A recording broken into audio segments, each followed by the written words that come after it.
भगवान श्री हरि विष्णु को नमन। भगवान श्री हरि विष्णु की जय हो।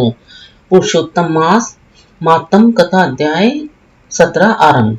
नारद जी बोले, हे कृपा के सिंधु, उसके बाद जागृत अवस्था को प्राप्त कर उस राजा दर्दधनुआ का क्या हुआ, सो मुझसे कहिए, जिसके सुनने से पापों का नाश हो जाता है। नारायण जी बोले, अपने पूर्व जन्म के चरित्र को सुनने से आश्चर्यपूर्वक तथा सुनने की इच्छा रखने वाले राजा दृढ़ से वाल्मीकि ऋषि फिर बोले, बोले, इस तरह स्त्री के मुख से शीतल वाणी को सुनकर सुदेव शर्मा धैर्य धारण कर हरि भगवान में चित्त को लगाता हुआ दीर्घ श्वास लेकर दीन मुख सुदेव शर्मा जो होने वाला है वह होगा, यह मन में निश्चय कर पुष्प समिधा आदि के लिए वन को गया। इस प्रकार करते करते उस सुदेव शर्मा को कितना ही समय बीत गया। बाद में किसी दिन समिधा कुछ फल पुष्प आदि को लेने के लिए वन को गया।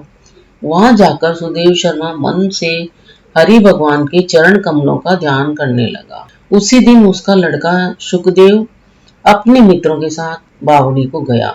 बावली में प्रवेश कर समवयस्क मित्रों के साथ जल यंत्रों से जल फेंकता हुआ और बार बार हंसता हुआ खेलने लगा।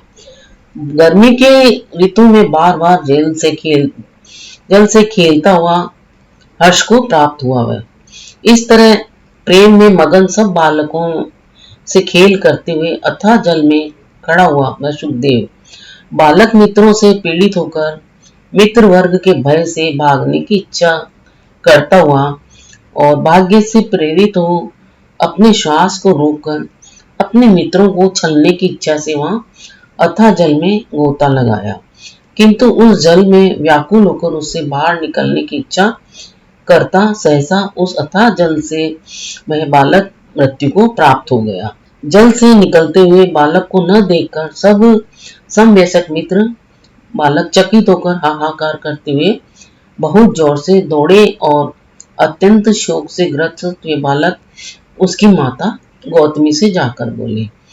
उन बालकों के अत्यंत अप्रिय वज्रपात के समान वचनों को सुनकर पुत्र में प्रेम करने वाली वह गौतमी तुरंत पृथ्वी पर गिर पड़ी।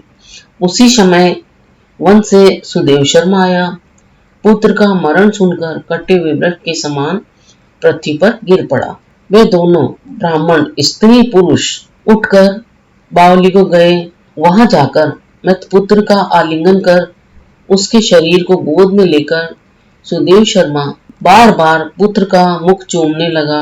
अपने गोद में स्थित मृत पुत्र को बार बार देखता हुआ रोता विलाप करता गदगद अक्षर में बोला। सुदेव शर्मा बोला, हे पुत्र, मेरे शोक को नाश करने वाले शीतल सुंदर और शुभ वचन को बोलो।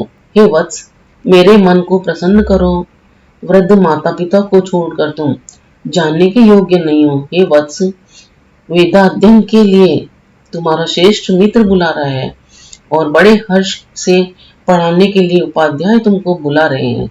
हे पुत्र, शीघ्र उठो। इस समय क्यों सो रहे हो? तुमको छोड़कर घर नहीं जाऊंगा। घर में मेरा क्या काम है? तुम्हारे बिन इस समय मेरा घर शून्य जंगल के समान हो गया है। तुमको फल मूल प्रिय हो तो मेरे सामने उठो। यदि नहीं उठोगे तो वन को मैं भी नहीं जाऊंगा। वन में क्या काम है? मैंने कोई निंदित काम नहीं किया और ब्रह्म हत्या भी नहीं की। फिर किस कर्म के फल से मेरा पुत्र मर गया है? अहो ब्रह्मा, तुमने ऐसा करके कौन सा बड़ा फल प्राप्त किया है?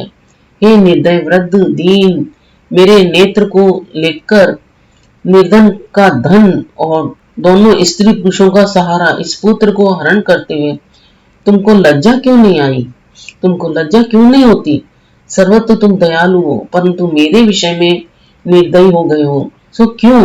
अहो आश्चर्य है, मेरे भाग्य से ये उल्टा कैसे हुआ? स्वभाव से सुंदर पुत्र की खोज इस समय में कहाँ करूं?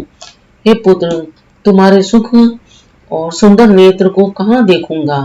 मेघ जल को बरसाता है, पृथ्वी धान्य को पैदा करती है, पर्वत रत्नों को और समुद्र मुक्तासार मणि को देते हैं, परंतु उस देश को नहीं देखता जहाँ मरा हुआ पुत्र मिलता हो, जिसके शरीर का आलिंगन कर हृदय के ताप को छोड़ता हो। हे वत्स, तुम एक बार शीघ्र अपने वचन सुनाओ और दया करो। तुम्हारी माता लज्जा छोड़कर चील के समान अत्यंत विलाप कर रही है। हे पुत्र, उसको देखकर तुमको दया क्यों नहीं पैदा होती है? माता पिता की आज्ञा बिना तुम कहीं भी नहीं गए। हे पुत्र, अब दोनों से बिना पूछे ही दुर्ग के मार्ग को गए हो क्यों? इस समय किसके वेदाधन की उत्तम वाणी को मैं सुनूंगा? हे वत्स, आज हमारे और तुम्हारे मनोहर मधुर वचन के स्मरण से मेरा हृदय सौ टुकड़ा नहीं हो रहा है, क्योंकि मेरा हृदय लोहे के समान है। हे कौशलेंद्र, राजा दशरथ तुमको हम धन्य मानते हैं, क्योंकि रामचंद्र के वन जाने पर पुत्र के ताप से दग्ध वे प्राणों को नहीं रख सके, परंतु पुत्र के मर जाने पर भी जीवित रहने वाला मुझको धिक्कार है। हे गोविंद, हे विष्णु, हे यदुनाथ, हे नाथ, हे रुक्मणी के प्राणपति, हे मुरारे, हे दीन पर दया करने वाले, हे दयालु, पुत्र रूप अग्नि के ताप से संतप्त मेरी रक्षा करो। हे देवादिदेव, हे समस्त लोक के नाथ, हे गोपाल, हे गोपीश, हे चक्र को हाथ में धारण करने वाले, हे यमुना के विषदोष को हरने वाले, पुत्र रूप अग्नि के ताप से संतप्त मेरी रक्षा करो। बैकुंठ के वासी विष्णुवे, हे नरकासुर के नाशक, हे चराचर के आधार, हे संसार रूप समुद्र से पार करने के लिए जहाज रूप अर्थात संसार समुद्र से पार उतारने वाले, ये ब्रह्मांडी देवताओं से नमस्कृत चरण पीठ वाले, पुत्र रूप अग्नि के ताप से संतप्त मेरी रक्षा करो। हमारे समान शठ दूसरा कोई नहीं है, जो मैंने देवकी पुत्र श्री कृष्णचंद्र के वचनों का उल्लंघन कर पुत्र में दुराशा की है। कौन अभागा पुत्र भाग्य में न रहने वाली वस्तु को प्राप्त कर सकता है? इस तरह पुरुषोत्तम मास मातम कथा अध्याय 17 समाप्त होता है। मेरे जो आगामी वीडियो होगा वो होगा पुरुषोत्तम मास कथा अध्याय 18 का। उसे भी आप अवश्य देखिए और उसका पुण्य लाभ लीजिए।